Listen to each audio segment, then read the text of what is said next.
The Space Between by Kiki Thorpe. Chapter 2. Sky, the seeing talent fairy, was the one who had figured out how the girls had come to Neverland. She'd also figured out why they couldn't return home again. As Sky had explained it, Neverland was unlike other islands. It drifted on the seas of children's dreams, moving wherever it wished. One day, it had drifted close to the world of clumsies, so close that the tiniest bit of magic had pulled 4 unsuspecting girls to its shores. Kate, Mia, Lainey, and Gabby had always believed in fairies, but their wildest dreams came true when they arrived there on Prilla's blink. Then the island had drifted away again, and the 4 girls had been stranded. But now Neverland was close to the girls' world again. "I saw the mainland with my own eyes," Sky told the girls. "Prilla can blink you back home again, right away, but you must hurry." "But what about Skull Rock?" said Kate. "And the mermaid," said Gabby. "And the fairy dance," said Mia. "And the Robin Chicks," said Lainey. "If you don't go now, you might never make it back. Who knows when Neverland will be this close to your world again," Sky said. The girls had always known this day would come. They just hadn't thought it would come so soon. Not one of them wanted to leave, but if they didn't, they might never see their families again.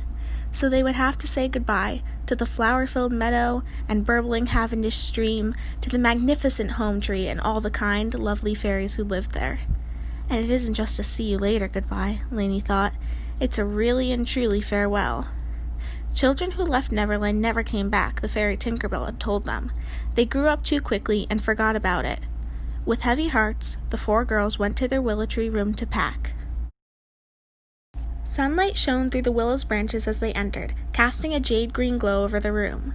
Lainey looked at the hammocks where they had slept, the firefly lanterns hanging from the tree limbs, the moss carpet on the ground. There isn't anything to pack, she realized. They'd come to Pixie Hollow with nothing but the clothes they had on. "I want to take something home with me," Mia said. She picked up a tiny folding fan that a fairy had left behind. The fan was made from daisy petals held together with pine needles. Mia put it in her pocket.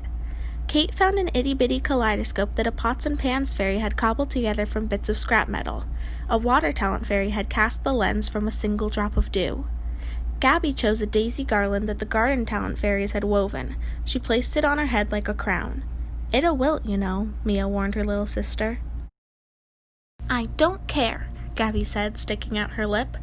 Lainey looked around for a souvenir of her own. She considered her licorice twig toothbrush or one of the firefly lanterns, but neither seemed right.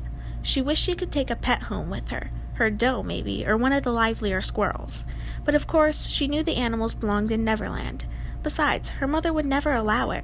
Her mother didn't even like goldfish. At last she picked up a mouse herder's lasso. It was made of braided nevergrass. Lainey slipped it over her wrist like a bracelet, pulling the end tight. She remembered the day Fawn had used it to lasso a wayward dairy mouse. Thinking of that reminded Lainey of her lesson earlier that day. "I'll never learn to speak deer now." The thought filled Lainey with sadness. Prilla appeared in the doorway of the willow room. Her bright, open face was unusually gloom. "Sky says you must hurry. There isn't much time." Taking one last look around the room, the girls followed Prilla out the door. Beneath a hawthorn tree on the far side of Pixie Hollow was a ring of mushrooms. This was the fairy circle, where Pixie Hollow's magic was the strongest. When Lainey and her friends got there, they were surprised to see all the fairies gathered together.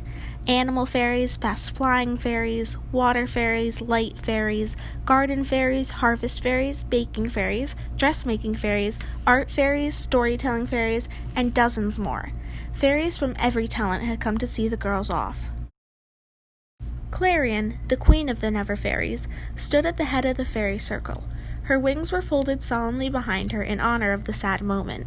She nodded to the girls to step inside the circle. "The fairies have a parting gift for you," the queen said.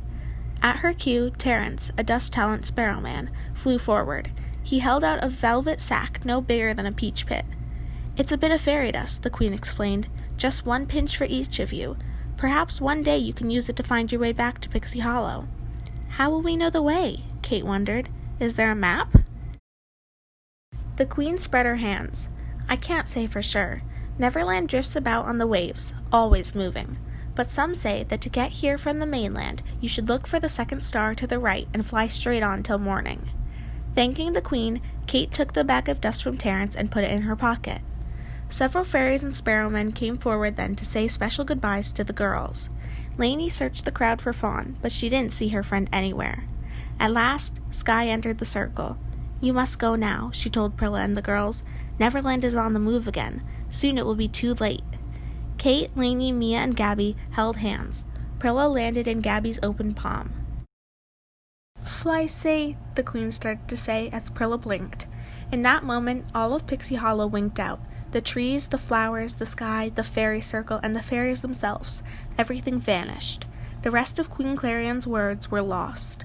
An instant later, the girls found themselves in Mia and Gabby's backyard.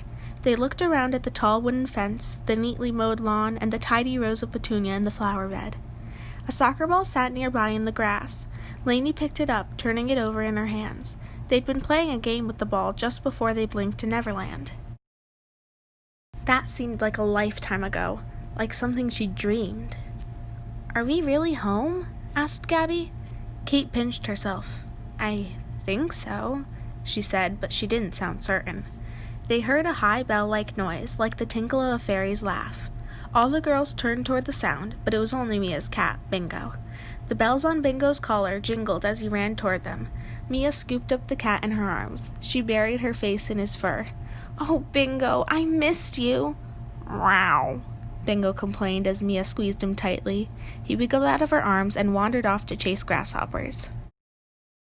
Just then, the back door of the house opened. "Gabby, are you out here?" called a familiar voice. "Mommy!" Gabby squealed. She went running toward her mother, her curls bouncing and her fairy wings flapping on her back. Mia turned to Lainey and Kate with wide eyes. "What am I going to tell her?" she whispered. "We've been gone for days." "Remember what Prilla taught us about a blink," Lainey reminded her. "When she travels on a blink, time moves differently." "Let's hope it's true." Kate looked worried. "Otherwise, we're all going to be in for it." "Do you think it's the same if we fly to Neverland?" Lainey wondered. "Does time stop the same way?"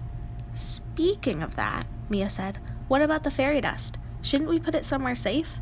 "It's plenty safe. I've got it right here," Kate said, patting her pocket. An odd look flashed across her face. Kate dug her hand into her pocket. Then she checked her other pocket. She turned both pockets inside out. Mia frowned. "Kate, that's not funny. Quit messing around."